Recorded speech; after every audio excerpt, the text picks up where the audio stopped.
Hello, my name is Dr. Ibrahimian, and in this channel I go over problem-solving strategies mainly in math competitions. So here's a problem from the International Math Olympiad in 2023. This is shortlisted problem N7, and as it is clear from the color code, it is a difficult problem. So let A, B, C, D be positive integers satisfying this equation. Determine all possible values of A plus B plus C plus D. So this is a really interesting problem, and I'm going to walk you through the process by which I obtained a solution. So the first thing is to simplify things. I'm going to let A to be the set of all possible values of A plus B plus C plus D. So the set of all possible values of A plus B plus C plus D. So there are basically two different ways of approaching this problem. The first one is start with setting S equals A plus B plus C plus D, plug in different values for S and see which one of those would give us a solution A, B, C, D. The other one is start subbing A, B, C and then solve for D and find what values of S you get. Now, instead of doing ABC, you could also do AB and then solve for CD and then see what are the possible values of S we would get. So I'm going to approach this one from both fronts and see what we get. So throughout this video, S would be the sum and A would be the set of all possible values of A plus B plus C plus D. So the first thing is that because A, B, C, D are positive, the smallest value of S is 4. So nothing below 4 works. But if that's 4, then A and B and C and D are all 1, and that clearly satisfies this equation. So that's the first thing. So that means 4 is in A, but 1, 2, and 3 are not in A. Let me clear the denominator to just write this down as a Diophantine equation without any denominator. So we're going to clear the denominator by multiplying by A plus B, C plus D, A plus B plus C plus D. And we're going to end up with A plus B plus C plus D times AB times C plus D plus CD times A plus B. And on the other side, we will get A plus B squared times C plus D squared. Now, the next thing is, I noticed that the two sides are homogeneous. So this one is degree 1, this one is degree 3, this is degree 3, and this side is degree 4. So the degrees of the two sides are the same. So this whole thing is degree 3 plus 1. So the degree here is 4. Degree here is also 4. So what does that mean? It means if A, B, C, D is a solution, then I can multiply A, B, C, D by any positive integer. A, N, B, N, C, N, D, N is also a solution. So what does that mean? It means if I find one solution, so if X is in A, then any multiple of that would also be in A. So that tells us that I can start looking at prime numbers and see which primes satisfy this property, which primes are inside A, and then those that are inside A, every multiple of those primes are also going to be inside A. So let's now try some primes and see what we get. So if I tried S equals 5, which is actually the first natural case. So if I try S equals 5, S equals 6, and S equals 7, the possibilities are quite limited. So for S equals 5, we have A plus B plus C plus D would have to be 5, and there are only a few possibilities. And I checked all of those possibilities and none of them worked. I did the same thing for 6, I did the same thing for 7, none of those worked. But I know that 8 is in A. So far I have figured out that 8 is in A, 5, 6, 7 are not in A, 1, 2, 3 are also not in A. So those are things that I've gotten so far. So now let's look at a general prime and see what we can get. So let's take a prime P and see whether we can make A plus B plus C plus D equals P. So if we set this sum to be P, we will get P times AB times C plus D plus CD times A plus B is equal to A plus B squared times C plus D squared. Of course, because the sum is P, I can replace one of these, for example, C plus D, by P minus A plus B. So I'm going to write this down here, and I'm going to write this down also here. So if I look at the left side is divisible by P. So that means P would have to divide A plus B squared times P minus A minus B squared. So this means P must divide A plus B squared. I can replace this one by 0 because P is 0 mod P. So that would be just A plus B squared. So that tells us that P must divide A plus B to the power of 4, which means P divides A plus B. But what does it mean?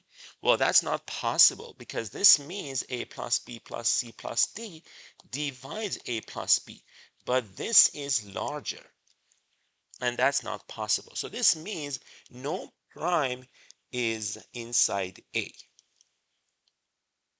So that is interesting. We were able to find 4 and 8. Any multiple of 4 is inside A, but no prime is inside A. So maybe the answer is all multiples of 4, but I wasn't quite sure yet. So what I did next was I tried the other approach, which was plug in different values of A, B, C, D. So let's say A, B, C, D are all 1, A, B, C are all 1, and let's figure out what the value of D is. So we'll get A plus B plus C plus D times AB times C plus D plus C times D times A plus B is equal to A plus B squared C plus D squared. I was hoping to get a new number if there is such a thing, and then I can get some ideas of how to solve the problem. So C plus D, and then here we get D plus 3D plus 1 is equal to, and on the other side I would get 4 times D plus 1 squared. Now, I noticed that this side is divisible by D plus 1, so I can take this one mod D plus 1. So let's take that mod D plus 1. D is negative 1 mod D plus 1, so that means 3 plus D is 2 mod D plus 1. And 3D plus 1 is negative 3 plus 1, so that's also negative 2 mod D plus 1. So this tells us that the left side is 4. So 4 would have to be 0 mod D plus 1. So this tells us that D plus 1 divides 4. You get the possibilities of D plus 1 equals 2 or 4. You can check both D equals 1 and D equals 3. If you check D equals 1, you get the answer 1, 1, 1 that we already had before. If you check D equals 3, we would get 3 plus 3 times 9 plus 1 is equal to 4 times 4 squared, which clearly doesn't work. So we didn't get any new answer from here. Then I tried other values of ABCDs. I tried like A equals 1, B equals 2 to see what I get. So when I tried that, I would get S is equal to C plus D plus 3. I wanted to look at small values and then see how I can extend this idea. So this would be C plus D plus 3 times AB times C plus D plus CD times A plus B is equal to A plus B squared C plus D squared. So that's what we get. I can replace everything that I can in terms of S. So this would be S 2 times S minus 3 plus 3CD equals 9 times S minus 3 squared. Now, if you look at this side, when you take it mod S, I would have to be 0. So S divides 9 times S minus 3 squared, which means S must divide 81. 9 times 9, which is 81. So we can see if 9 is inside A. We know that 3 is not inside A. We know that one. So we're gonna check is 9 inside A. If it is, then 27 and 81 are also going to be inside A. So let's check if 9 is in there. So we're going to plug in 9. We get 2 times 6. 9 minus 3 plus 3CD is equal to 9 times 6 squared. So we're going to get rid of that. We will get 12 plus 3CD equals 36. So 3CD equals 24. So CD is 8. And remember that C plus D, if we go back and look at what we had C plus D plus 3 is S. S was 9, so that would have to be 6. So that means C is 2 and D is 4. So we got one solution. We got A equals 1, B and C equals 2, and D equals 4. And this gives us that 9 is in fact inside A as well. So that is interesting. So we were able to look at 4 is inside A and 9 is inside A as well, which means all multiples of 4 and all multiples of 9 are also inside A. So the next question for me was, is it true that P squared is inside A for every prime P? So I tried to come up with a solution for P squared. So let's set S equals P squared and P is A prime. Let's try to find a solution for that. Is it possible or is it not? So if you rewrite the equation, we get P squared times AB times C plus D, which is P squared minus A minus B, plus CD times A plus B. So that's what I get. On the right side, I have A plus B squared times P squared minus A minus B squared. That's what we get on the right side. So now let's again take it mod P squared. So we know that P squared must divide this side. We can get rid of P squared. We get A plus B to the power of 4. So that tells us that P squared, or rather P, divides A plus B. And note that A plus B plus C plus D is P squared. So it's natural to take A plus B equals P and see if we can get any solution. So let's set A plus B equals P and see what we get. Now, we may or may not get a solution. If we don't, then we can set A plus B equals maybe 2P, etc. So let's try that. So we'll take this one, plug it back. We get P squared times AB times P squared minus P plus CD times P equals P squared minus P all squared. Now, on the left side and right side, we have P squared, so we can get rid of those. There is a P squared on the right side, which we can factor. And we can divide off by P, so we get AB times P minus 1 plus CD equals P times P minus 1 squared. And I also know that A plus B is equal to P, and C plus D is equal to P squared minus P. So this is the setting that I have, and I want to figure out if I can find A, B, C, D that satisfy this property. So let's take this one and factor P minus 1 from here. We get CD is equal to P minus 1 times P times P minus 1 minus CD. So this is what we get, and or rather minus AB.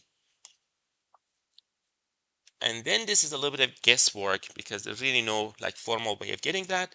But one way of thinking about this would be maybe we can take one of these two to be P minus 1 and the other one to be this one to see if we can get anything out of that. And we also have this sum. So let's take C to be P minus 1. And if we solve this, we get D equals P squared minus P plus 1, which is P squared minus 2p plus 1, which is p minus 1 squared. So that's our C, that's our D. So we have this one. Now we want to make sure that these two, the first two, are valid. So we're going to plug it in. We get CD, which is p minus 1 times p minus 1 squared equals p minus 1, and then p times p minus 1 minus AB. And we also know that A plus B must be P. So let's solve this one. We get p minus 1 squared equals p times p minus 1 minus ab. So this means AB would have to be p minus 1, because if it is p minus 1, then we get the first equation. And a plus b would have to be p. So what does it give us? Well, we can easily get a solution. So a equals 1, b and c equals p minus 1, and d equals p minus 1 yields p squared inside a. So this is interesting. So we showed that every prime squared is inside a, which means every prime squared multiplied by any integer is also inside a, which means every number that is not square free is inside a. So a contains all positive integers that are not square free. Okay, so this is interesting. Now, what about the numbers that are square free? Is it true that those are not inside A? Now, let S be a positive square free integer. And we want to see if that S is inside A or not. So let's write down the equation. We get S times AB times C plus D plus CD times A plus B. And on the right side, we have A plus B squared times C plus D, which is S minus A minus B squared. Let's take this mod S. We get S divides the right side, which is A plus B squared. And S minus A minus B is just A plus B squared. So that means S divides A plus B to the power of 4. But notice that S is square free. So from every prime, there is only one copy of that prime in S, which means S must divide A plus B. But that is a contradiction because a larger positive integer cannot divide a smaller positive integer. So that means A is the set of all non-square free positive integers. So if you have a different solution to this, feel free to put it in the comment section of this video. And you can find the notes for this video from the link in the description. I will see you in the next video.